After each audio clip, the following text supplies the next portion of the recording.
Wapendwa viongozi wa dini, viongozi wa serikali, itifaki imezingatiwa.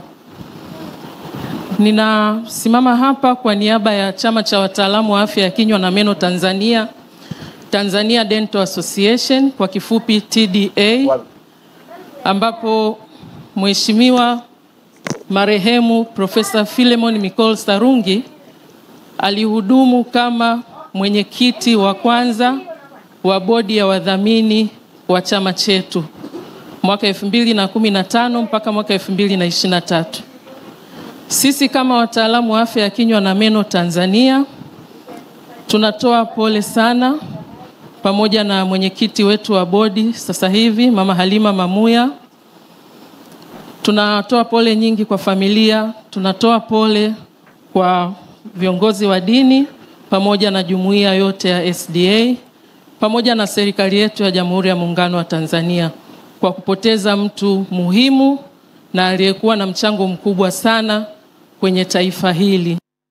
Tumenufaika na mengi kutoka kwa marehemu profesa, kama walivyotangulia kusema walioleta rambirambi wa kwanza.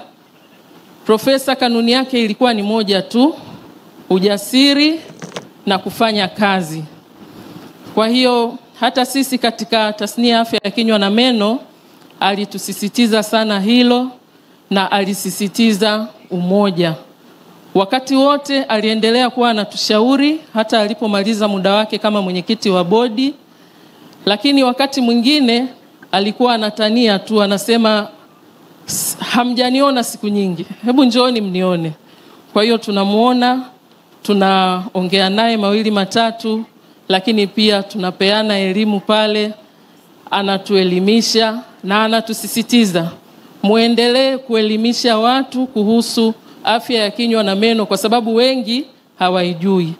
Kwa kweli tumekuwa tukifanya hivyo, tunamshukuru sana kwa maono hayo, tunamshukuru kwa maadili ambayo ameendelea kutusisitiza, na tunamshukuru kwa mchango wake mkubwa. Profesa amefundisha wengi, na mimi kupitia waliotangulia walimu wangu nimefaidika na elimu yake. Lakini pia baba yangu mzazi ni mwanafunzi mmojawapo wa marehemu Profesa Sarungi, na aliwahi kushiriki naye upasuaji mmoja baada ya kuwa tu amemaliza kusoma kuunganisha viungo.